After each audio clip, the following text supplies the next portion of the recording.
내 몸을 지키는 건강한 습관 TV홈 닥터 더 나은 클리닉, 오늘도 대문이 활짝 열렸습니다. 후! 오늘은요 아주 머리가 지끈지끈하고 쪼여오는 이 두통에 대해서 알아볼 건데요. 우리 두통이 보내는 시그널 보내, 시그널 보내, 이 시그널을 알아차릴 수 있도록 우리 선생님 모셔보고 이야기 나눠보도록 하겠습니다.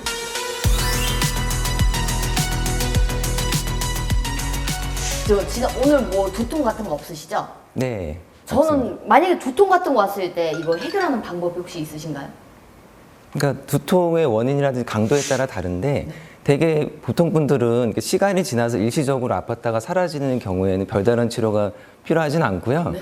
이제 잠깐 이제 조금 오래 지속되는 두통에는 보통 일반적인 진통제를 사서 드시게 되죠. 저도 집에서 이렇게 막 이런 거 많이 해보거든요. 네. 이런 것도 혹시 도움이 되나요? 그러니까 두통의 원인 중에서 이제 목 전체의 근육이 좀 긴장돼서 생기는 두통이 있는데 그럴 때는 지압도 근육 긴장을 푸는데 좀 도움이 될 수가 있습니다. 아, 저도 혹시 네. 긴장을 풀어드리기 위해서 두통 마사지를 한번 해드렸습니다. 맞습니다. 혹시 두통에도 종류가 있을까요? 아, 그렇습니다. 크게 1차성 두통하고 네. 2차성 두통 이렇게 두 가지로 좀 나눌 수가 있는데요. 먼저 머리가 아프셔서 병원을 갔는데 여러 가지 검사를 해도 뚜렷한 원인이 안 나오는 경우가 있어요. 그럴 맞아요. 때를 이제 1차성 두통이라고 하고 되게 이제 긴장형 두통이라든지 편두통이 있습니다. 흔히 이제 편두통은 좀 들어보셨을 것 같고요. 그쵸. 긴장형 두통이 가장 흔한 경우인데 되게 이제 스트레스성 두통이다, 뭐 신경성 두통이다, 요 두 가지 네. 같은 말입니다. 그래서 긴장형 두통이 사실상 거의 모든 두통 환자의 한 절반 정도 되고요. 아, 그쵸. 두 번째로는 이제 그 뇌에 뭐 뚜렷한 이상이 있는 원인이 특별하게 있는 경우를 2차성 두통이라고 하는데 여기에는 뭐 뇌졸중, 뇌혈관 질환, 뭐 뇌수막염 이렇게 뇌종양 이렇게 좀 이름만 들어도 약간 험악할 수 무섭네요. 있는 네. 그런 이제 무서운 병들이 있는 이제 두통이 2차성 두통이 되겠습니다. 그래서 1차성, 2차성으로 또 네. 나눠지는군요. 네, 그래서 이제 2차성 두통인 경우에는 이제 방치할 경우에 별일 아니겠지 하고 넘어가는 경우에 이제 좀 심각한 장애를 남길 수 있기 때문에 이 두 가지를 좀 구분하는 것이 중요하겠습니다. 그런데 이 두통을 구분하는 게 굉장히 쉽지 않잖아요. 네. 혹시 이런 두통이 있어도 그냥 약국 가서 약을 사 먹고 병원을 안 가시는 분들이 많은데 그렇죠. 어떤 경우에는 병원을 찾아가서 말씀을 드리는 게 좋을까요? 네, 이제 흔히 이제 두통의 위험한 신호가 있습니다. 그래서 2차성 두통을 의심하는 경우가 굉장히 많은데요. 이제 표로도 이제 좀 준비를 해왔거든요. 아, 표로요? 네, 굉장히 많.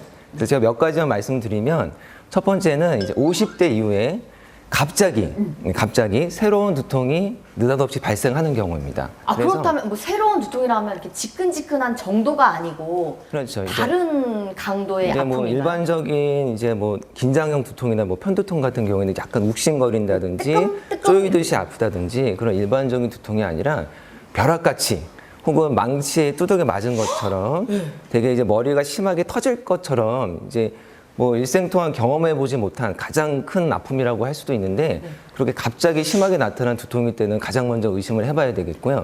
또 이제 보통 편두통도 이제 아무리 심해도 되게 한 3일 내로는 가라앉거든요. 약을 드시면은. 근데 이제 3일이 지나도 약을 드셔도 계속 아파요.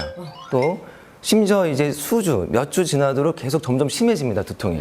그런 경우는 이제 단순한 편두통이라고 생각하지 마시고 반드시 병원을 찾으셔야 되고 또 보시면 이제 구역 구토가 또 발생할 수가 있거든요. 특히 편두통 때도 자율신경이 좀 영향을 받기 때문에 구토를 했는데 이 구토가 보통 하면은 좀 해소가 돼야 되는데 구토를 하면 할수록 더 심해집니다.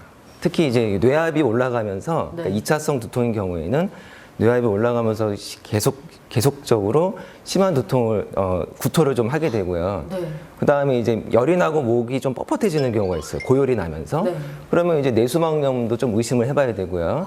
그 다음에 이제 보통 뭐 스트레스성 두통이나 편두통은 수면을 취하면 자면 됩니다. 자면은 두통이 대부분 사라지나요? 네. 보통 좀 일부 해소가 되거나 좀 개운해지는 느낌이 있는데 2차성 두통인 경우에는 뇌압이 자면서 누워있을 때 더 올라가거든요. 그래서 자는 도중에 머리가 아파서 깹니다. 그리고 이제 아침에 일어났을 때 오히려 머리가 더 아파요. 이런 경우에는 이제 2차성 두통을 의심해야 될 위험 신호다라고 생각하시면 됩니다. 그렇다면 혹시 갑자기 심한 두통이 있을 때가 있잖아요. 네. 이럴 때는 뇌출혈을 걱정해봐도 되는 걸까요? 갑자기 심하게 두통이 발생하면은 일단 첫 번째로 뇌출혈 중에서도 뇌동맥류 파열이라는 병이 있습니다. 이제 뇌동맥류는 좀 발음이 어려운데 뇌동맥류. 네, 머리에 이제 혈관 중에서 동맥이 있는데요. 이제 동맥혈관에 좀 약해진 부분이 한쪽이 이제 꽈리 모양으로 이렇게 톡 튀어나오는 병이에요. 그래서 처음에는 이제 좀 사이즈가 작다가 점점 이제 풍선이 커지듯이 커질 수가 있습니다. 아, 뇌에서요? 그렇죠. 뇌 안에 이제 실제로 동맥에 생긴 그 혈관 기형이 작은 경우도 많아요. 1cm 이하짜리가 많거든요. 그래서 그 작은 이제 혈관의 꽈리 모양이 풍선처럼 커지다가 갑자기 터지면 이제 출혈이 생깁니다. 네, 그래서 보통 이제 출혈이 심한 경우에는 뭐 의식을 잃거나 이제 마비 증상이 생겨서 대부분 이제 응급실로 이제 방문을 실려가게 되는데 보통 이제 터지진 않았는데 터지려고 이렇게 사이즈가 갑자기 커지는 경우가 있어요. 갑자기 사이즈 터지진 않았고 아직 혹은 살짝 터졌는데 바로 이제 멎은 거예요. 그러니까 우리 몸에 이제 지혈을 시키는 좀 작용 기전이 있어서 우리가 이제 바로 지혈을 시킬 수가 있거든요. 그쪽에서. 그래서 잠시 멎는 경우가 있어요. 그럴 때는 심한 두통을 호소할 수 있어요. 그때. 그럴 때 진짜 심한 두통, 갑자기 심한 두통이면 진짜 그 증상을 조금 의심해보고 병원을 바로 찾아가는 게 그렇죠. 그때 이제 아까 말씀드린 대로 그냥 단순한 두통이 아니라 정말 깨질 듯이 터져 나갈 듯이 심한 두통을 갑자기 이제 호소하실 수가 있어요. 그럴 때는 뭐 다른 증상이 없더라도 뭐 마비 증상이나 말이 어눌하거나 이런 증상은 이제 뇌졸중을 바로 의심할 수가 있는데 머리만 아플 때는 뇌졸중이 아닐 거야 이렇게 좀 넘길 수가 있거든요. 참으면 될 거야 혹은 약을 먹고 좀 하루만 버티자 이렇게 하시는 분들이 있는데 그런 건 이제 방치했다가는 문제가 될 수 있기 때문에 바로 즉각적으로 가까운 병원에 가셔서 꼭 정밀 검사를 해보시는 게 좋습니다. 아, 맞습니다. 그럼 방금 말씀하셨듯이 막 이렇게 뭐 마비가 된다거나 이런 또 두통의 전조 증상 같은 게 또 어떤 게 있을까요? 그렇죠. 특히 이제 뇌동맥류 같은 경우에는 꽈리처럼 이렇게 볼록 솟아오르기 때문에 터지지 않더라도 주변 신경을 이렇게 좀 건드릴 수가 있어요. 예, 그래서 비교적 이제 가장 흔한 부위가 동안신경이라고 있습니다. 동안신경은 동안, 움직일 동. 그래서 눈동자를 움직이게 하는 신경이에요. 그래서 그쪽이 고장이 나면, 그러니까 그 신경에 마비가 오게 되면 눈동자가 잘 안 움직입니다. 그래서 한쪽으로 오게 되면 한쪽 눈동자가 잘 안 움직이면서 바깥쪽으로 좀 쏠리게 돼요. 그러면은 물체가 두 개로 보이게 되죠. 복시 현상이 생기게 되고요. 두 번째로는 그 안검하수라 그래서 눈꺼풀이 처지게 돼요. 그러니까 눈을 뜨는데도 그 신경이 이제 역할을 하기 때문에 그 눈꺼풀이 처지면은 이제 눈을 뜰 수가 없죠. 그러니까 눈꺼풀이 처지고 눈동자가 밖으로 쏠리면서 물체가 두 개로 갑자기 보인다. 그럴 경우에도 이제 뇌동맥류를 가장 먼저 의심을 해서 터지기 전이라도 그런 이제 전조 증상이 있을 수 있기 때문에 반드시 이제 병원을 가셔서 꼭 이제 전문의 상담을 하시고 검사를 꼭 받아보셔야 돼요. 그렇다면 이거 적절한 치료법이 또 있을까요? 뇌동맥류가 파열된 경우에는 특히나 이제 반드시 치료를 하셔야 되는데요. 이제 수술적 치료하고 시술이 있습니다. 시술도 가능한가요? 그렇죠. 예전에는 과거에는 무조건 이제 그 뇌수술을 해서 머리뼈를 열고 터진 혈관을 찾아가지고 클립으로 된 수술 기구가 있어요. 클립으로 이렇게 묶어버렸어요. 터지지 말라고. 그렇게 치료를 하다 보니까 후유증 이런 게 좀 있었는데 요즘에는 이제 그 코일 색전술이라고 있어요. 그래서 그런 시술적으로도 간단하게 치료를 많이 하고 있습니다. 그래서 예전 기술이 또 많이 좋아지다 보니까 예전에는 좀 수술 부위가 좀 어려운 부위는 수술을 해야만 했었는데 요즘에는 이제 수술을 안 하고 이제 코일 색전술로 이제 많은 분들을 치료를 하고 있고요.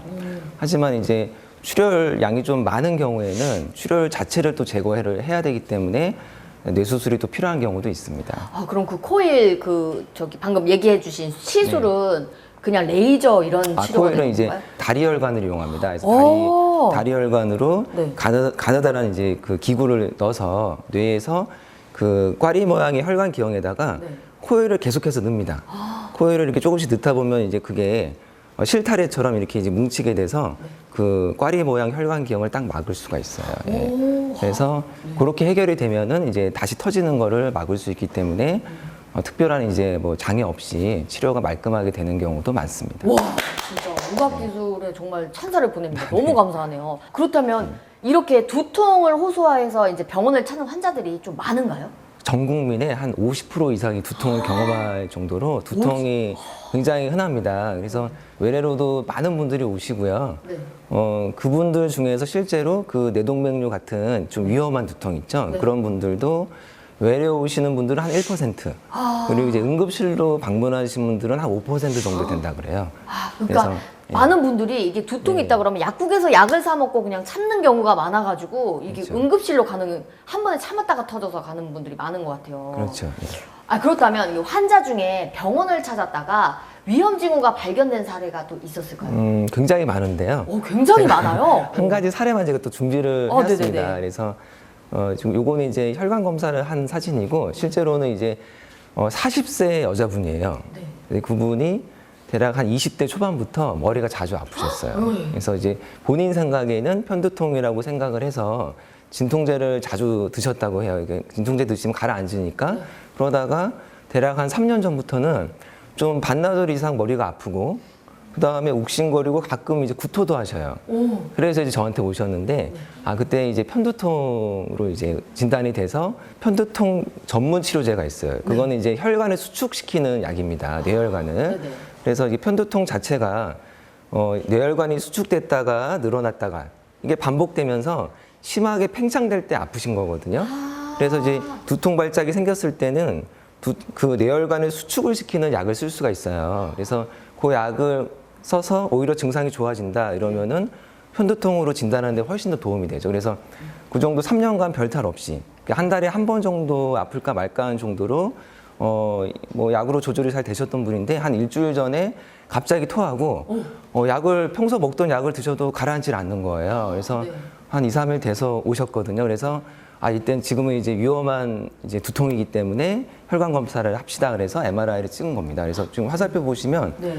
이게 풍선 모양으로 꽈리 모양으로 팽창이 있어요. 됐네요. 그렇죠. 네. 뇌혈관이 이렇게 늘어나서 사실상 모양이 조금 더 불룩불룩해요. 그럼 터지기 일보 직전이라는 얘기죠. 지금 저 그렇죠. 부위가 또 터지기 일보 직전인 그렇죠. 건가요? 터진 건 아니, 이게 터지기 직전의 모양이 동그랗지가 않고 약간 이제 볼록볼록한 이게 부분이 또 생기거든요. 그래서 바로 이제 코일 색전술을 이용해서 수술하지 않고 시술로 완전히 막아서 지금은 이제 어떤 뭐 신경 장애 없이 일상생활을 잘 하시게 됐죠. 다행이네요. 저분은 그래도 이제 한 달에 한 번, 몇 달에 한 그렇죠. 번씩 병원을 찾아오셨기 이제 때문에 본인이 이제 편두통이 어떤 증상이고 어떤 질환인지 잘 알고 계시기 때문에 평소하고 다른 이제 증상이나 이상이 나타나니까 바로 병원을 찾으신 거죠. 정말 진짜 조금 아프고 뭔가 좀 이상 징후가 있다 그러면 무조건 전문의를 찾아서 상담하는 그렇죠. 게 일단 해결책이겠네요. 그래도 진짜 저희가 이제 두통은 늘상 자주 있는 일이고 아까 말씀하셨듯이 환자분들이 50% 이상 찾아오시는 그런 질환이잖아요. 그렇다 보니까 그냥 넘기는 경우가 많거든요. 그래서 이럴 땐 치료 시기를 놓치면 더 큰 질병으로 발병할 수도 있다는 거를 오늘 또 선생님을 통해서 알게 되었습니다. 여러분, 두통이 보내는 신호 꼭 놓치지 마시고 전문의에게 찾아가시길 바라겠습니다. 그럼 저희는 이번 시간에 여기서 마치도록 하겠습니다. 우리 선생님과 함께 두통의 시그널을 찾는 그 신호를 보내면서 인사드려볼까요? 자, 그럼 선생님. 저 지난 시간에 이어 두통 시그널 보내 이러면서 인사 나눠보도록 하겠습니다. 이거 봐, 이거 지금 우리 선생님 이거 좋아하신다니까. 자, 그러면 저희는 인사드리도록 하겠습니다. 두통 시그널 보내 여러분 안녕히 계세요.